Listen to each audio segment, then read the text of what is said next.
Exciting day today. I've come down to Poole. I travelled last night, spent about 4.5 hours driving down to Poole from where I live. I'm here at SHORETHING to pick up the kayak and I'm mega excited.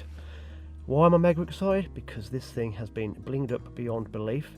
Chris Robert Shaw has been spending months sorting this out for me. So the kayak has now got a bow mount on it. It's got the LIVESCOPEs too. We've got the battery placements for all the gizmos has been thought about as well. There's other contraptions, little levers to get the bow mount up and down and all sorts of other things that he's going to describe to us shortly. Hi guys, Chris here from SHORETHING in Poole. We'll just go through the install of what Andy's got on his amazing kayak, and it's been a project and we've got there in the end, so let's run through and show you what we've got. So the first thing we've got is when you normally install LIVESCOPE on the kayak, not a problem. One of them is absolutely fine, but Andy's gone the whole hog and we've got 2 LIVESCOPEs on the go. So there's not enough space internally where we would normally fit a bulkhead. So we've gone ahead and actually put them inside the inside the tackle liner. And we've got 2 black boxes which are mounted onto the walls in there. I've then made a handle system for it. So you can just drop it straight in, connect up your cables, put your screens on, and then you're ready to go. So let's show you how that's done. So once you've run the cables through, you can see you've got left and right on the sides here. You just pull the caps off, attach your power, attach your network, and then the sonar cable goes in as well. So we'll just get those in, straight attached, and all of these go in, and the height that they're mounted on the walls means the lid is still able to close as well. So that's a good thing to bear in mind when you're doing these installs, especially into tight areas like on a kayak. So an XDCR, make sure that's around the right way there. There we go. So that's the 3 cables into there. We'll do the same on the opposite side, and then we'll attach the LIVESCOPEs on at the other end. Right, so next bit of kit is the actual LIVESCOPE transducer. We're going to have that mounted to the Ronald Trass arms. These are absolutely gorgeous. It's one of the nicest bits of kit I've ever come across. We've got that mounted to the Hobie flat plate, which then goes on to the H-rail. Andy's going to do this himself for the fine tuning points, but that'll go straight on to the lower section, wrapped up. And then inside the kayak here, we then have the GARMIN 1 meter cable extension, which will stay permanent on the kayak. And we're just attaching this straight onto here. And that's the only bit which will remain. There we go, that's in place. So once both of those attached up left and right, we then have the screens to mount, which again are on the Hobie flat plates going to the Hobie H-rail, which we've installed on the front. There's one, and we'll grab the other and get that on set on the other side. So we've got both screens on, so left and right screens are orientated through. All of the cables internaling for that, which will then come out to the power points from the black boxes and the screens, which are located underneath the seat, so keeping the weight really central on the kayak. We're just going to have a closer look at the Ronald Trass LIVESCOPE arm that we've got here. This is an amazing ingenuity built into this. So we've got the flat plate here, and as you can see on top, you've got a couple of screws which then release the lower plate. So if you want to actually take that off and move it onto another kayak or a boat or anything like that. But the main point of this is to release a little bit, and then you actually then have a pitch deflection here. So by screwing this down, you'll actually change the angle to get it perfectly flat within the water. So whether you're mounting it to the side of a boat, a wooden boat which might have warped, or the side of a kayak or anything like that which might have different positions, you're using that as your adjustment to change the pitch. Also towards the top here, you've got an adjuster, so depending on the drawer on the side of the kayak, you need to make sure that you're going to be getting the pole in the right position. So that's what that's there for. There's a small plastic bearing surface within the side here, which you can loosen off, again with this thumb screw, so you can make it easy.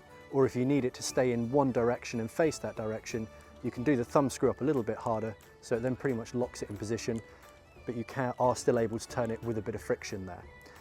You then have spring-loaded pins on the side, so that is in its locked down position, and then you can remove the pin, tilt it up into the up locked, and then there's also lock down, and then you can also then even go the opposite direction as well. The actual mechanics on here, so you've got stainless welded parts onto carbon fibre, and all of those are really nicely done. I don't know if you can see close up on the inside there that they are all in there really nicely. All the welds are done absolutely perfectly. Then moving down to the lower section where you then have the GARMIN mount on there, you can see there's another plastic bushing which Ronald has made to the perfect size to actually accept that plate ready to go straight on there. And that's it. That attaches then onto the H-rail and you're good to go. So we had some interesting challenges that we came around to fitting the XI3, I think this one is, isn't it? Motor guide onto the kayak. So Andy had sent us down the motor guide along with the actual plate which fits a boat. Now obviously when you're coming around to fixing onto a kayak, you've got pressure points on there where you can have certain things loaded. So we did a little bit of research between us, and Andy found this absolutely amazing plate here. I don't know if you can just see it in there. It's called a catch plate, which is specifically designed for the Pro Angular 14 to fit directly on and then accept a bracket on top. There was a little bit of modification then required onto this top bracket as the holes didn't quite match up right. We then had to break out the angle grinder as well, just to make sure that the screws could go in at the correct angle into the kayak itself. But it's all fitted, works perfectly. The motor guide just drops straight on with no issues whatsoever. Lock that up into position. And then we've done a few other little bits on there as well, just to make it a little bit more seamless for getting it up and down, which I'll show you now. So electronics wise is again internal. So we've got the cable which we're going to run down just the outside of the hatch point just through here. That's going to go through underneath the screens, and then internally on the kayak we've then mounted the internal plug system, so we can lift that up, get the plug, have that inside. Again, all of the electronics there will then run internally on the kayak, so keeping it all nice and neat.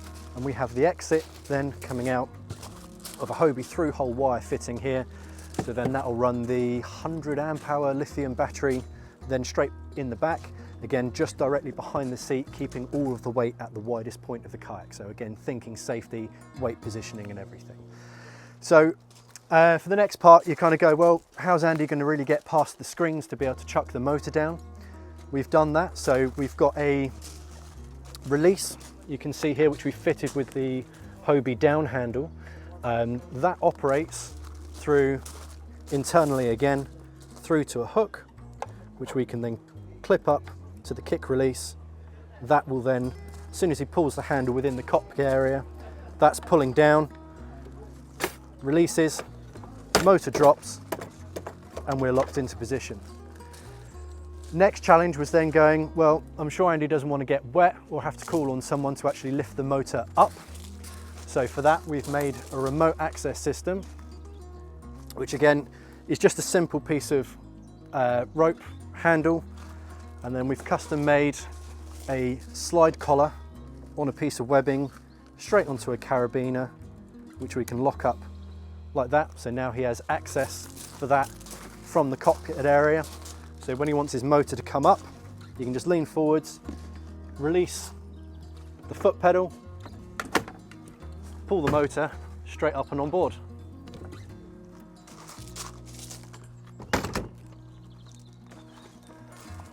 So once that's up, he's then ready to continue off to his next spot. So next installment piece is the Torqeedo 1103 Ultralight. That just drops straight onto the bracket here, down, in, and then you've got like a little saddle lock system just to get that nice and tight, locked in. And then we've got a couple of other connection points here.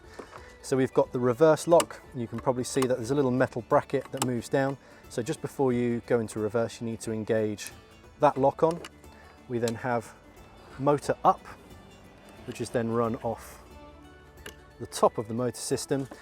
And as a final part, what we've done is also made remote steering. So the actual main steering from the kayak is also connected to the motor here, and we attach that onto the wing tabs on either side. And again, these are fully adjustable just by a couple of knots. And that is then the motor installed. The battery for that again is going to go with the spot lock system just into the back here. And just to operate this, we then have the remote throttle, which we're now going to install in the cockpit. So we've got now just a standard H-rail 1 inch ball, which again we're going to put around the H-rail on the side, clamp straight on, and that is then the throttle for the 1103 in the back. With this, it has a magnetic kill cord, which Andy will be attaching to himself for safety purposes, forward and reverse, and he's got many hours of speedy control on the go there. There we go, guys, that was the install. Some of you may say a little bit OTT, but I wanted a kayak that was going to be like a boat, and I don't want to pedal everywhere. I want to use engines and I want to do it quicker. So there'll be some restrictions in some of the competitions that I'm going to fish, but obviously when I'm pleasure fishing, I'm going to bling this bad boy up and get out there and smash the granny out of places. This is amazing. This kayak has just made me smile. It's got so many bits and pieces on it. Looking back to how much a boat would have cost me, this is a fraction of the cost. I realise I've gone completely mad with the LiveScopes, but I could because I was saving money on getting the boat. And obviously I can tow it behind my vehicle because I haven't got to worry about going up and down the slipway. So for me, this was the perfect solution. I need to thank Chris and Steve at SHORETHING. They have been amazing. I bought this in October and I said, right guys, we've got the whole winter to get it rigged out. And Chris has spent a real long time solving lots of intricate little issues, where to put pulleys, where to put wires. Steve's been brilliant, he just let him get on with it. And it's been a great collaboration. We've worked really well as a team. So if you've got any queries about your kayaks, you need to get in touch with these guys. They'll sort it out for you. They are just such a friendly bunch of people down here, and nothing's an issue. They will just get it done. So I need to thank them massively for getting this done. Okay, last thing is we need to get it out in the water. So next video is not a fishing one, it's going to be more bling. You've got to wait till you see that one. This bad boy is going to have a wrap on it to make it look super sexy. And then after that, we will be fishing loads on this kayak, doing all sorts of different species, some competition fishing, some pleasure fishing, and maybe something a bit weird on the sea that I've never done before. So stay tuned to the channel, guys. Give us a thumbs up, put something in the comments, and we'll see you soon.